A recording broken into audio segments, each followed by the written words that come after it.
Is this a new path for pro baseball players? Playing in college, getting drafted, playing in the minors, banana bowl, and cosmic baseball. In this episode, we talk with Breland Almadova from the Glow Mojis and Cosmic Baseball. We talked to him about creating content, his baseball career, and living a healthy lifestyle. Let's go check out this episode of the Brolletts.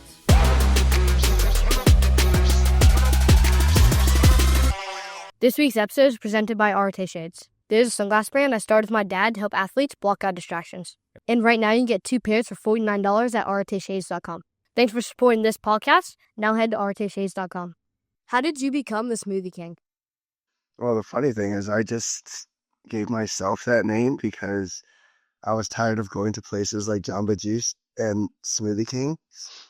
I became kind of a health freak of dealing with all the processed foods that we have. So I was like, well, I can make pretty good smoothies. So I gave myself, I'm the real Smoothie King. And then turned out, I want to say 4 years later, I think I made this choice in like 2016 to go on kind of a health trend.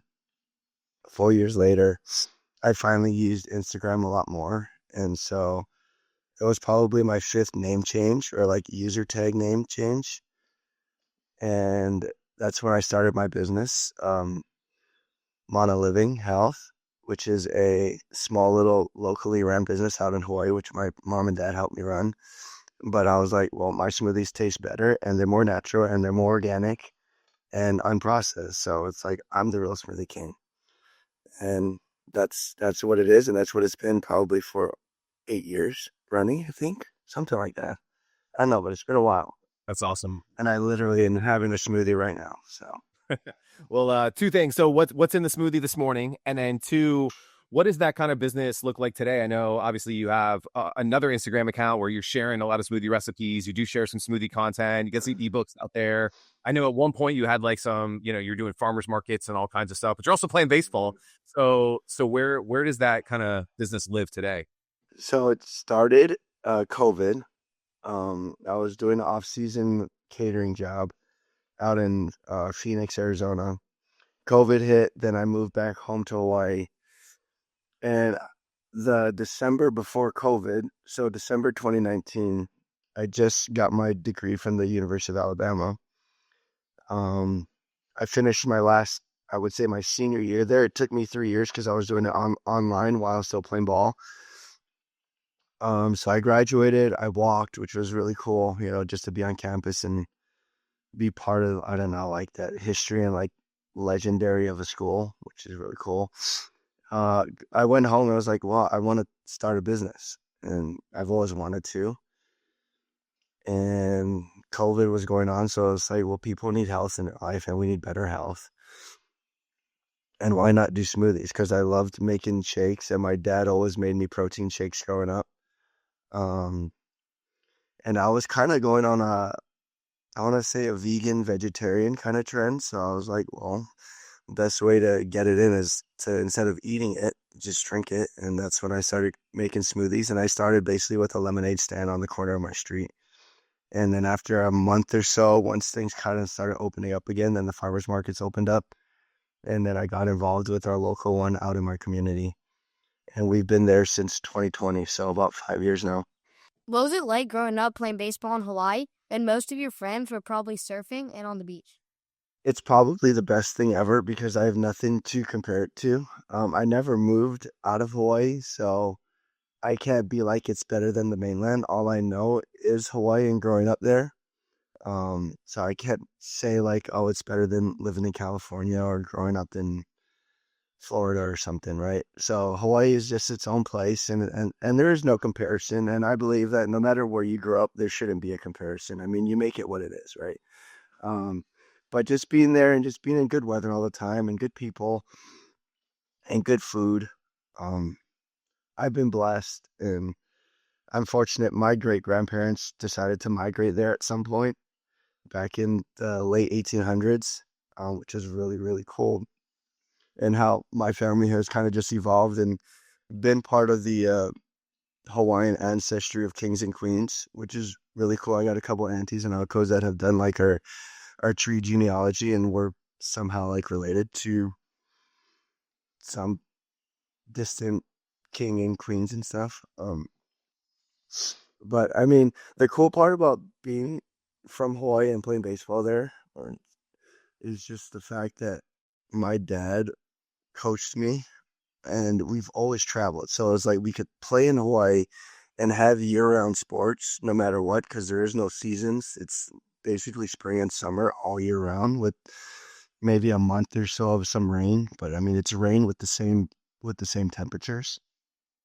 Um, and then I basically would travel a lot, and go play ball. So it wouldn't be like what travel ball is today, where it's perfect game and like all these tournaments and I don't know, they put it up on a pedestal, all these travel teams now. Whereas back then it was literally you just travel for fun and you go to like AAU and Cal Ripken and like the Babe Ruth, like all these small tournaments. But now it's like no, you got to have like all-star teams in order to travel and go be the best. And with the technology, the content, the social media, and the awareness of what baseball is like slowly becoming.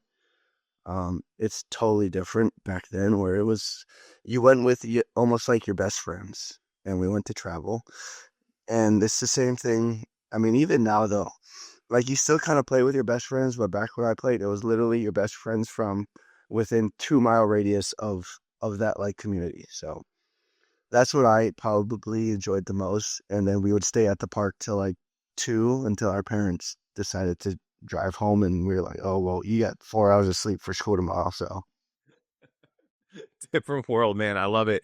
Yeah, man. I think when you were 10, when we were in Indiana, I think there was a bunch of Hawaii teams out there. It was kind of cool to see, and that was a Cal Ripken Babe Ruth World Series event, so it's super fun. I want to talk now. Like, so you got drafted 37th round, 1,143rd overall. But dude, that's killer. I think it was the first year they did the 40 rounds.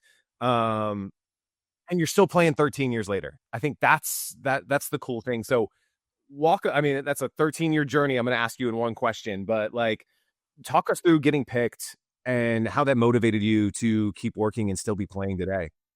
as a freshman, I started as a freshman and then I kind of had some setbacks within the first week or so of starting as a freshman. And then I was benched the rest of the year, never smoked any playing time. I couldn't even, I wasn't even asked to go on our regional trip, which we played in regionals at Arizona State. So I was having a really rough year. And then I came this sophomore year and did really well. And that's when I've been getting a little bit more attention as like draft stuff. And I had a really good summer ball. I played Wenatchee Apple Sox at like 330 and like one of the top 5 guys in that league. Junior year came, I did okay. I didn't do what I wanted to do, but I did okay.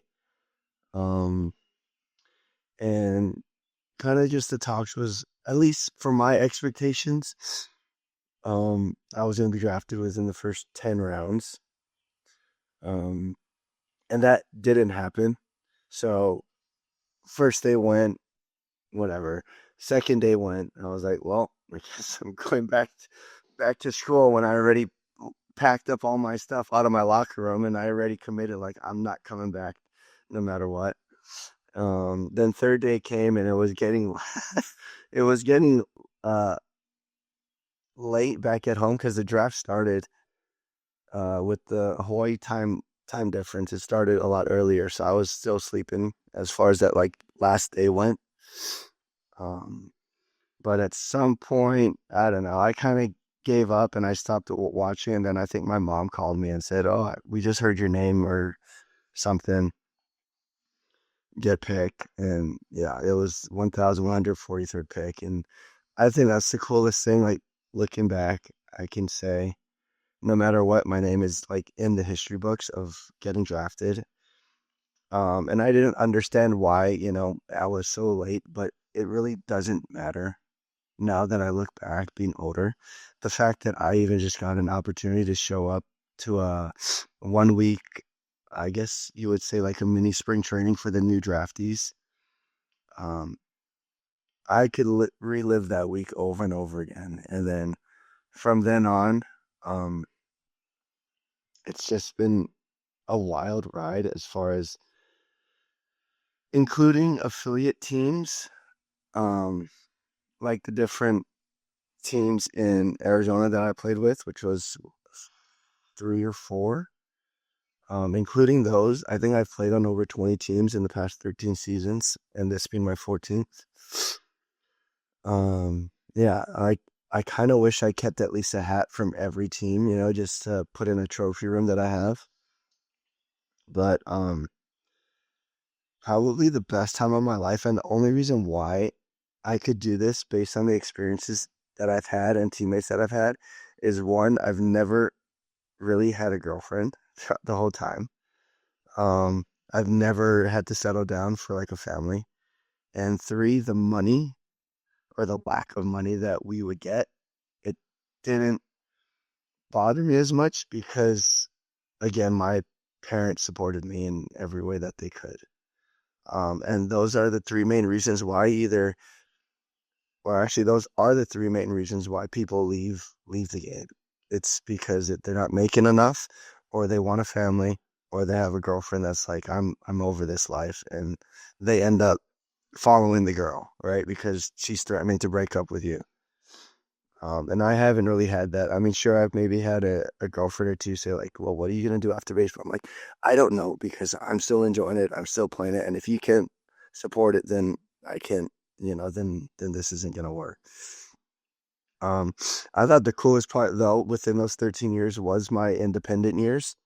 And the fortunate part was playing with St. Paul Saints. Probably the most prestigious independent ball team at the time, until they switched over to the AAA for the Twins. But that was the coolest place to play as far as indie ball goes. They took care of you. Everything was brand new. Sold out fans every night. So we averaged 7,500 to 8,000 fans a game. And I want to say it holds probably 10 or 11,000. So, I mean, no matter what, it could be a Tuesday night and it was packed. All right. And that was probably the coolest part of my indie ball experience, other than overall in general. I mean, I've lived in maybe 12 different states just because of that. So the travel is crazy. Sure, you might not like the bus trips, but I mean, that's your time to bond with your teammates. And I mean, if you watch the movie Bull Durham, they're all doing the bus trips, right? So that's your time to, like, those are the experiences that I will always like remember. So I mean, it's been a grind, and I'm still doing it. And sure, my path of what I originally wanted was MLB, but this is my MLB. Being in the last 3 out of the last 4 seasons have been in entertainment ball. All right. Last year I went to Europe and played, which was another cool experience. I would love to go back there. But being in entertainment ball now, this is my major leagues. I mean, we're playing Party Animals, Bananas, playing in sold out stadiums. Now doing Cosmic, sold out stadiums. So either way, it's a win-win to me, and I'm right where I'm supposed to be. I mean, I wouldn't change it for anything, honestly. Such a cool path. It's maybe not the path you set out when you were, 16, 17, 18, dreaming about what it was going to look like. But I agree with you. I think you're making the most of it and having a good time in the process. Absolutely. Now you're playing Cosmic Baseball. What's that been like, and what's your favorite experience so far? As far as the experience of entertainment ball, and it carries into Cosmic, my most favorite experience of Cosmic is interacting with the fans. Mm-hmm. I kind of get in a zone that I feel invisible, as far as like just being able to connect and create smiles and laughter for the fans and entertain them. I mean, I would say I'm a different person on the field than I am off the field. I'm very routine and habit like oriented, and just kind of do my own thing and stay under the radar. And then you put me into Cosmic Ball, and I don't know, I'm a really different guy. If you know me well enough, that it creates a space for me, I guess, to be like my actual authentic self that I want to be every day. But the habits and routines make me that person that I am on the field. So the coolest experience is being able to play in front of the thousands of fans and entertain them. I mean, that's what I enjoy doing, and just kind of it's kind of like a impromptu kind of thing. I just go out there and whatever comes to mind is what I want to do. I'm not going to force anything. If it comes to mind and I'm like, yeah, I think it fits, then why not try it? I'd rather try things and fail than not try it and then I regret it. So, like, the most cool thing I think I do is go take a football out during the inning and go throw a football with the fans in the stands. Right? So I'll go make them the quarterback. I'll go run the routes. And then the second coolest thing is obviously playing in the blacklight. I remember the first practice that we had. I didn't know this until maybe an hour in. Um, but I had the hardest time catching and hitting the ball. And then they were like, oh no, like we're still missing, I don't know, 10 or 15 more lights to put up to make it better. So the depth perception was really hard at first. But the coolest thing is being able to see it on camera and you see like how dark it actually is and how bright our colors light up. And then just seeing a ball that's glowing float through the air without any like depth perception. So it's like if you were to think of flying into space, I feel like this is what it would be. Like this is what space would be like, just infinite darkness with like stars and stuff flashing all over the place. So that's my two coolest things is one, playing in space in cosmic with these lights and then interacting with all these fans. Yeah, I think one of my favorite pieces of content you've created, and I know we're gonna change lanes, start talking about the content side, is the one I think it's like POV, like wide sitting left field, and it's you interacting with the fans, dancing, going up, like and but I think that's why these leagues exist, right? And that's why the fans show up, and that's why you get to do what you do. And I think you've embraced that, at least, from watching it from the outside in, is those moments that you create for people that, the fans are going to remember that, and then they're going to keep coming back. And if they keep coming back, it's going to give more players an opportunity to continue to play the game they love. So kudos to you, man. That's good stuff. No, thank you. I mean, it was just cool enough that that fan wanted to send me the videos or else I wouldn't have had that. Yeah, that too. That was just cool enough that they felt, I don't know, free enough and not scared to come and, say, hey, do you want these videos? So, yeah, I mean, because that video that I posted, that is exactly what I do. Like almost every game.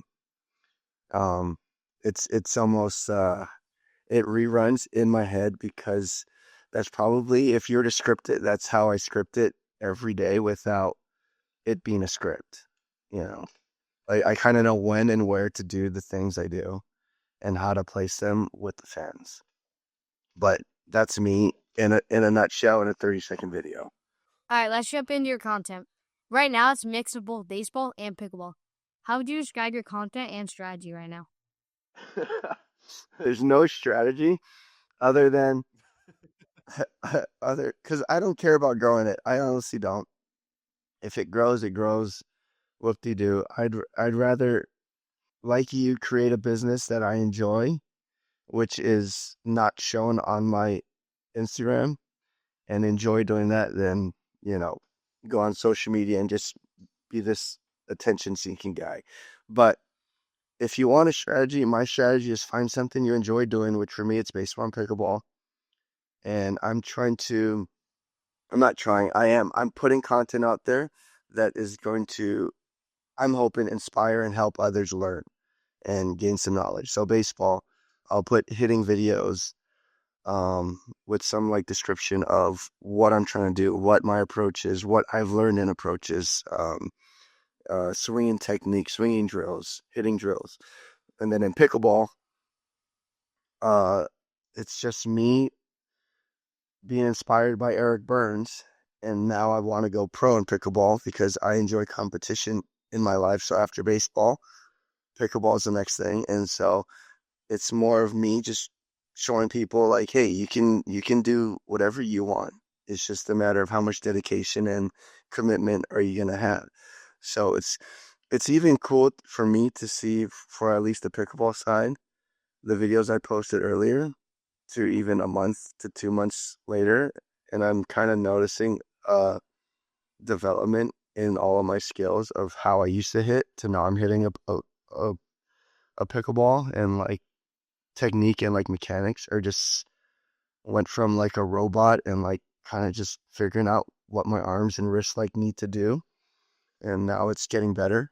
Um, so that's kind of just it. It's baseball, pickleball, and then every now and again, maybe once a month, I'll post, kind of a recap of what I did like the whole month. So like I just posted Cabo, but that's because I was with my boys, and plus all this extra content that I put, it helps me get better at creating it and at least being faster. Because um, I'm not a big editor, so I just kind of just hodgepodge it and try to put it together. Like I have CapCut, but I don't use it.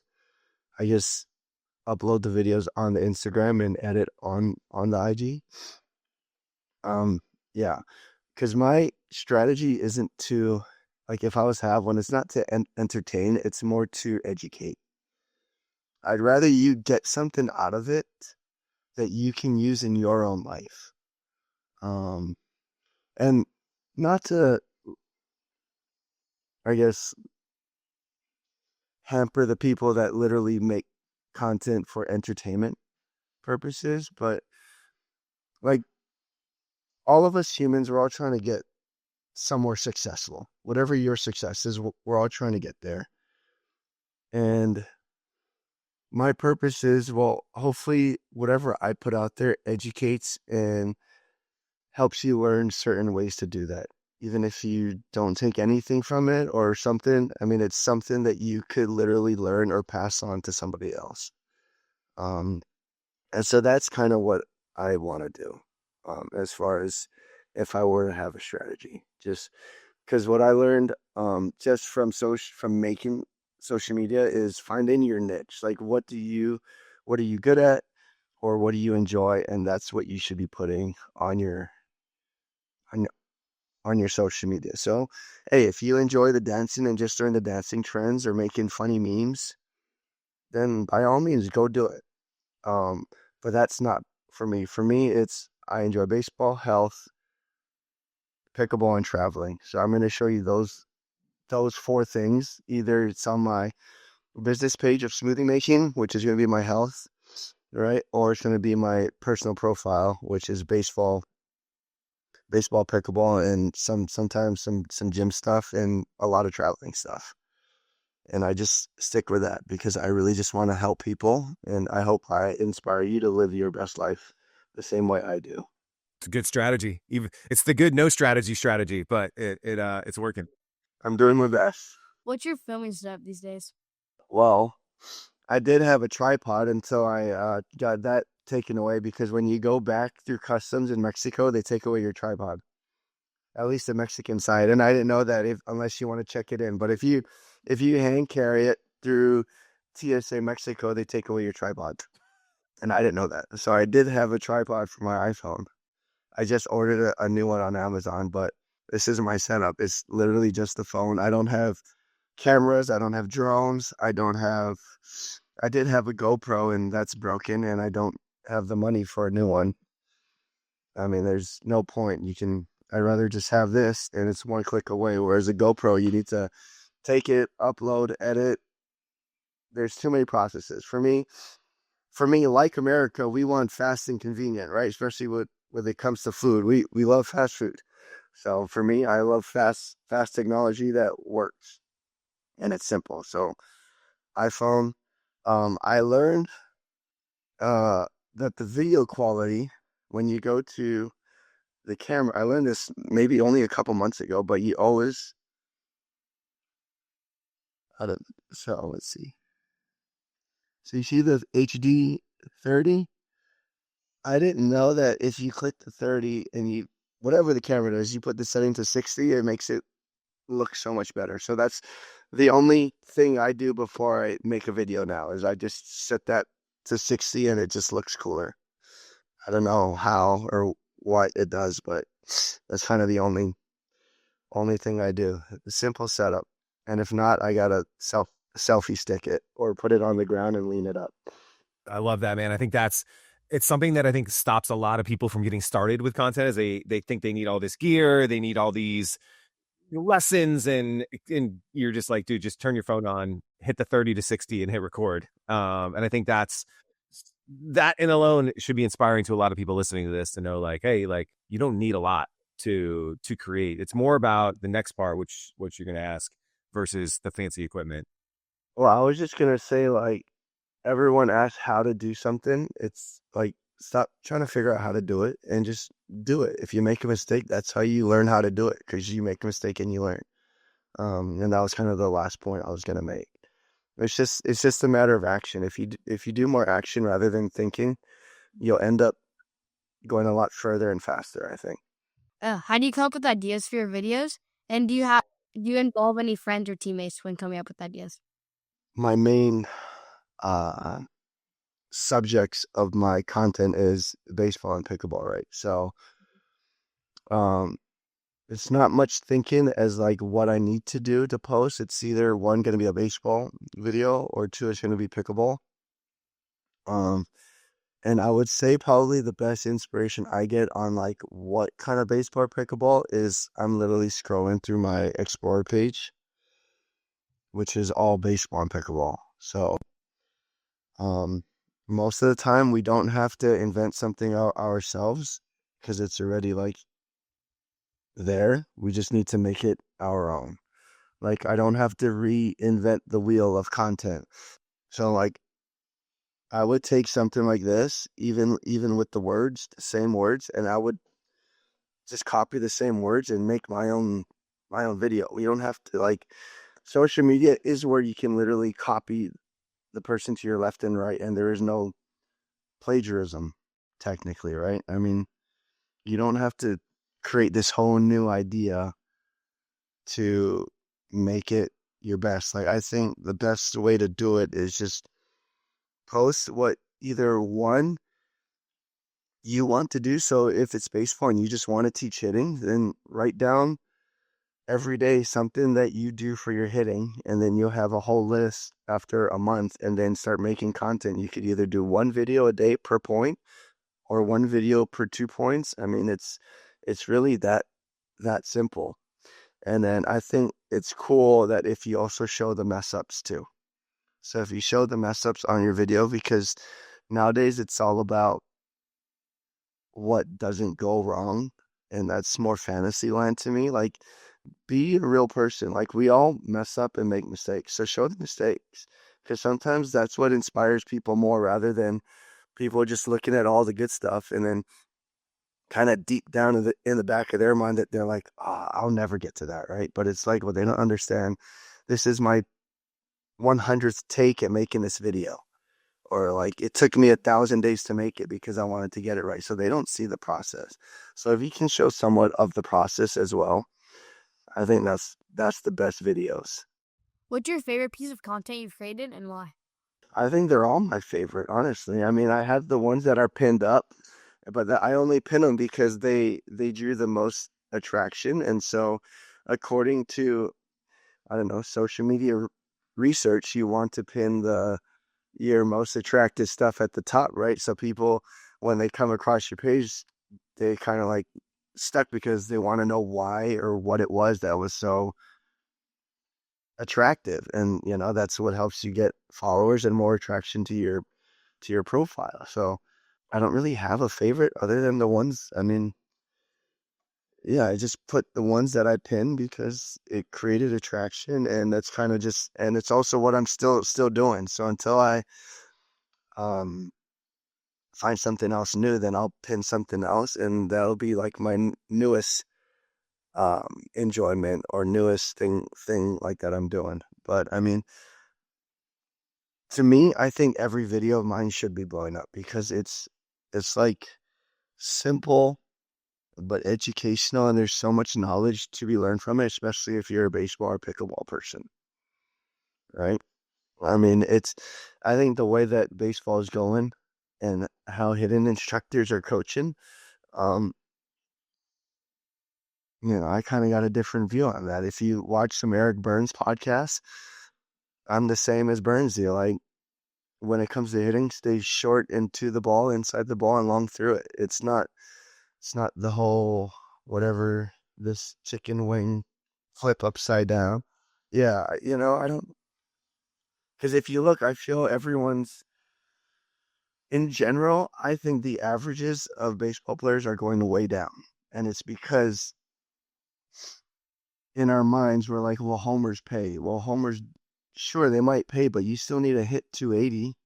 Can't be hitting 200 and hit 20 and you're striking out over 250 times, as far as a big league season goes.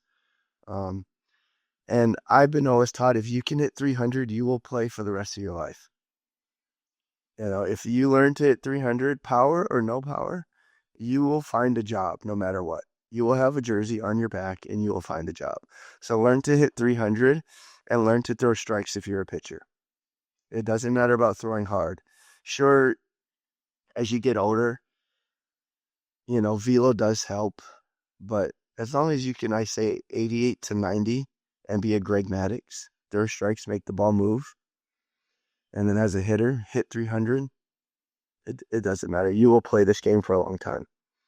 What advice or tips do you have for younger players who want to get started creating content but don't know where to start? Honestly, when my kids grow up, they're not having a phone until they're probably 16 or 17. So I would be doing all their social media if I wanted to go that route. But I say the best advice is let your parents film, create an account, and just post what you film. Like, don't worry about editing. And keep it as simple as home run off of so-and-so or home run versus, like if you want to do that, if not, then it's easy to just go on TikTok and literally just do all the trends that's going on. It's that simple. It's not about how to do it. It's just do it. So you find a video that you like, copy the same video and post it. For me, I would like to see less young people on social media and just focus on what they really want to do and let the parents take care of that until maybe like you're in college. Because I do think it still distracts you from your main objective, because if you're trying to create content, go to school, eat right, sleep, do your chores, and play your sport. Your mind's in 8 different things, and you should be driven and focused on either one, being a really good ball player and then making the big leagues, or being a really good student and learning as much as you can. But then when you are trying to fit in 20 other different things, think about you being pulled in 8 different directions. All your energy is dispersed and none of it is focused into like your main like priority. So for you, man, I'd say just leave it to dad and let dad do it, and you keep doing your podcast and focus on your top 3 things that you want in life. If it's baseball, if it's entertainment, if it's podcasting, you focus on what you want to do, and I think the rest will come. Like, there will be other opportunities. The more consistent you can be in what you love, there's more opportunities out there that's going to be attracted to you.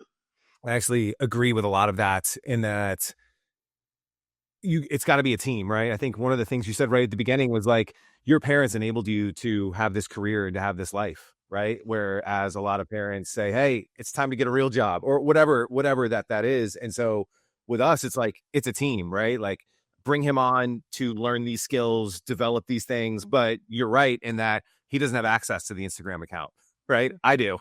I'm posting, I'm building and it allows him to be a kid and go, like this morning before the interview, he's out taking his 100 swings and he's doing it. Like, he's not worried about the posting side. And then we've been fortunate enough where, through what I do for a living is like, we have editors, we have a team, like we're able to outsource that so that I can be a present parent and we just create, right? Like, that's what we enjoy doing and allow them to play. So love a lot of that. Last part of the interview, it's one of our favorite parts. He's got just a bunch of rapid fire questions for you. So first thing that comes to mind, let's rock and roll.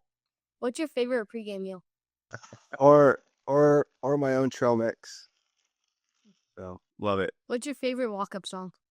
I'm about to change it, so it's gonna be it's by the All American Rejects. It's gonna debut in Nashville in 2 weeks.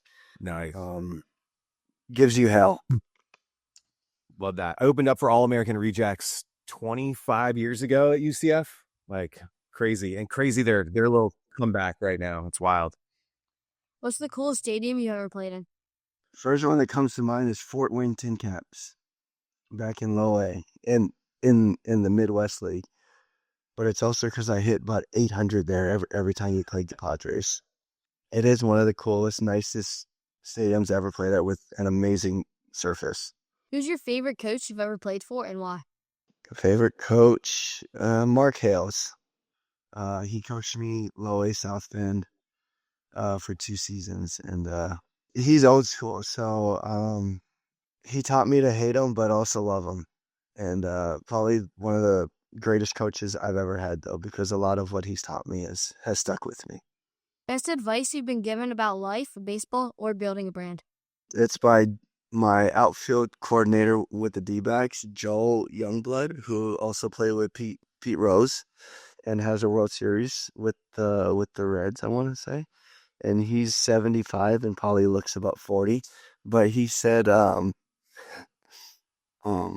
gotta pull it up. 1 second, dude. He's a man of, I don't know, like the most wisdom I've ever had or ever got to know. It's something about practice.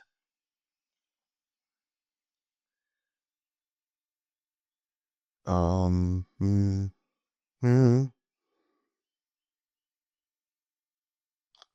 Come on.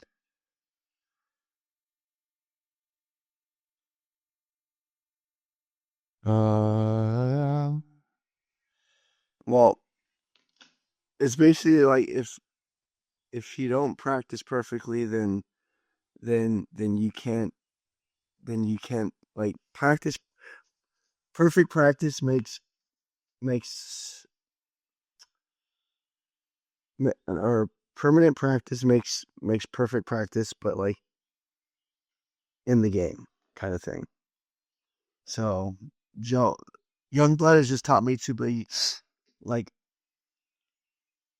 focus hard in practice so that in the game everything's smoother, simpler, easier. Got it. It's great advice. I mean, the big, if you work so hard in preparation and practice, the games become easy, right? It's even like the old Japanese warriors used to say that, right? Like you train so hard that when battle comes, it's so easy. So yeah, great advice. But the same is in life. Like if you do the habits and routines and like consistently going to the gym, you might not see like results the next day, but you'll see results in a year, in 2 years. So it's the same thing. What's the coolest thing that glows in the dark for Cosmic Ball? Oh, I think our uniforms, like those probably pop the most. Other than a glowing ball, but sometimes I was scared of the ball because you can't see the spin yet. So you just see this ball floating. But our jerseys are pretty fire, my man. Love that. Love that. Well, man, we really appreciate it. Thanks for taking some time this morning. Sore voice and all. The real underscore Smoothie King on social media. Anything else you want to share? Any other projects you're working on that it's worth noting as we wrap up today? Yeah, so I got Mono Living Health. That's Mono Living underscore health is my other social media, more for smoothie tips health, anything health, really. But I'm also in the works of creating a one of a kind supplement. So hopefully I can get that out soon. But I think it's going to be a game changer for athletes, endurance athletes, but any human being walking on this earth as well. So that's my next project, and I'm excited because I'm working with some really cool people on this, and I'm hoping it's out by the end of this year. So I'll definitely have to send you guys some samples.